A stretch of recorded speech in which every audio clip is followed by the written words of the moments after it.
السلام علیکم عزیز طلبہ، جماعت نحم کے لیکچر میں آپ کو خوش آمدید کہتے ہیں۔ اس سے پہلے آپ لوگوں نے سبق پڑھا انسان کسی حال میں خوش نہیں رہتا۔ اس کے بعد آپ لوگوں نے اس کا مشق بھی کیا اور اس میں جو الفاظ جملے تھے یا سیاق و سباق تھے وہ سب کچھ نوٹس میں ہم آپ کے گروپ میں آپ لوگوں کو پرووائڈ کر چکے ہیں۔ امید ہے کہ وہ نوٹس آپ لوگوں نے اپنی کاپیوں میں لکھے ہوں گے۔ آج ہم مولوی نذیر احمد کے بارے میں پڑھیں گے اور پھر اس کے بعد آپ کے نصاب میں ان کا ایک سبق نسو کا خواب شامل ہے۔ ان پر تنقیدی نوٹ پڑھنے کے بعد پھر ہم ان کا سبق نسو کا خواب پڑھیں گے۔ مولوی نذیر احمد 1830 میں پیدا ہوئے تھے اور 1912 میں وفات ہوئی تھی۔ نذیر احمد ضلع بجنور کے ایک گاؤں ریڑھ میں پیدا ہوئے۔ ابتدائی تعلیم اپنے والد سے حاصل کی۔ کم عمری میں دلی آ گئے۔ یہاں مولوی عبدالخالق کے مدرسے میں عربی کی تعلیم کا سلسلہ شروع کیا۔ چونکہ اس وقت دلی جو ہے وہ تعلیم کا گڑھ تھا اور زیادہ تر تعلیمی لوگ جو ہے تعلیم سے وابستہ لوگ دلی میں رہا کرتے تھے اور بڑی بڑی یونیورسٹیاں بڑے بڑے اسکول جو ہے وہ دلی ہی میں ہوا کرتے تھے، اس لیے وہ اپنے گاؤں سے پھر دلی آ گئے۔ خوش قسمتی سے سرکاری خرچ پر دلی کالج میں داخلہ مل گیا۔ جس طرح کہ آج کل اسکالرشپ ہوتے ہیں اس طرح اس وقت ان کو سرکاری خرچ پر اسکول میں داخلہ مل گیا۔ تعلیم سے فارغ ہونے کے بعد عملی زندگی کا آغاز بطور مدرس کیا۔ مدرس کا مطلب درس دینے والا، یعنی ایک استاد بنے۔ جب انہوں نے اپنی تعلیم مکمل کر دی تو اس کے بعد وہ استاد بنے، مدرس بنے۔ 1857 کے ہنگامے میں ایک انگریز خاتون کی جان بچائی۔ اس کے صلے میں کانپور میں ڈپٹی انسپکٹر مدارس بنا دیے گئے۔ 1857 کے متعلق میں آپ لوگوں کو تھوڑا بتاتا چلوں کہ 1857 میں کچھ ہنگامے نہیں ہوئے تھے بلکہ جنگ آزادی ہوئی تھی۔ یہ آپ کی کتاب میں موجود بھی ہے، سر سید احمد خان کا جو سبق ہے قومی اتفاق، اس میں ہم پڑھ چکے ہیں۔ تو بعض جگہوں پر اس کو ہنگاموں کا نام دیا گیا ہے، بعض جگہوں پر اس کو جنگ آزادی کا نام دیا گیا ہے، لیکن اصل میں یہ جنگ آزادی ہی تھی جو کہ انگریزوں کے خلاف لڑی گئی تھی۔ لیکن اس وقت چونکہ انگریز بر صغیر پر قابض ہو چکے تھے تو لہٰذا کچھ وجوہات کی بنا پر مسلمانوں کو شکست ہوئی۔ تو مولوی نذیر احمد صاحب نے 1857 میں ایک انگریز خاتون کی جان بچائی جس کے صلے میں کانپور میں ڈپٹی مدارس بنا دیے گئے۔ چونکہ اس وقت انگریزوں کی حکومت تھی تو لہٰذا انگریزوں کے ساتھ مدد جو کیا کرتے تھے تو ان کو پھر انگریز حکومت کی طرف سے کچھ مراعات دیے جاتے تھے۔ انہوں نے قانون انکم ٹیکس اور تعزیرات ہند کا انگریزی سے اردو میں ترجمہ کیا۔ ان کا یہ عمل انگریزی حکومت کو پسند آیا اور انہیں تحصیلدار بنا دیا گیا۔ بعد میں وہ ڈپٹی کلیکٹر کے عہدے تک پہنچے۔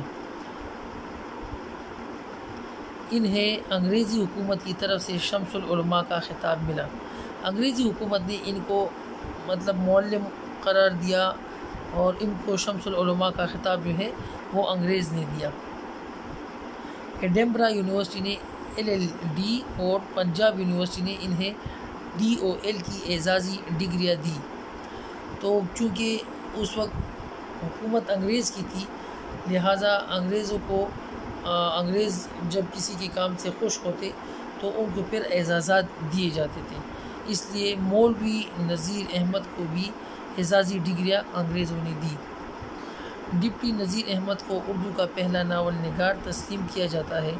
سر سید کی طرح انہیں بھی یہ امتیاز حاصل ہے کہ انہوں نے کہانیوں کے ذریعے معاشرے کی اصلاح کی طرف توجہ دی اور عورتوں کے مسائل کو اپنے ناولوں کا موضوع بنایا۔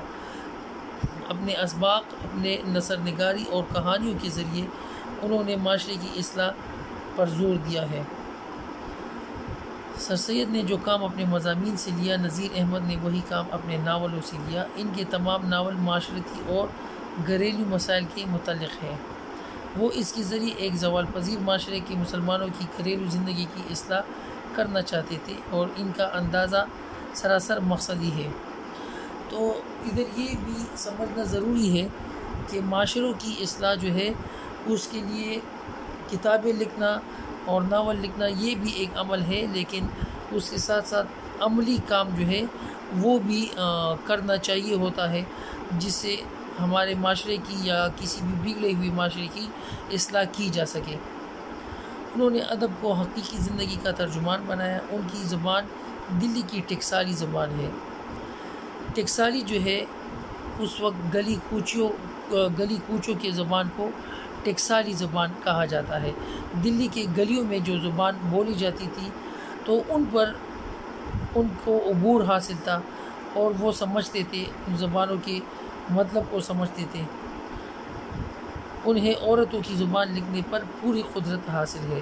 مطلب عورتوں کی زبان لکھنے کا مقصد یہ ہے کہ عورتوں کے جو مسائل ہوتے ہیں جو وہ عام طور پر بیان نہیں کر پاتے، تو ان مسائل کو اجاگر کرنا اور ان مسائل کے بارے میں معاشرے کو روشناس کروانا یہ ان کا کام تھا، اور ان کو اس کام پر بہت اچھی طرح عبور حاصل تھا۔ اردو ادب میں نذیر احمد کا مقام بہت بلند ہے۔ ان کا اسلوب بیان ان کی ذات کی طرح منفرد ہے۔ اصلاح معاشرہ ان کا بنیادی مقصد ہے۔ نذیر احمد کے کردار اسی معاشرے کے افراد ہے جس میں وہ اپنے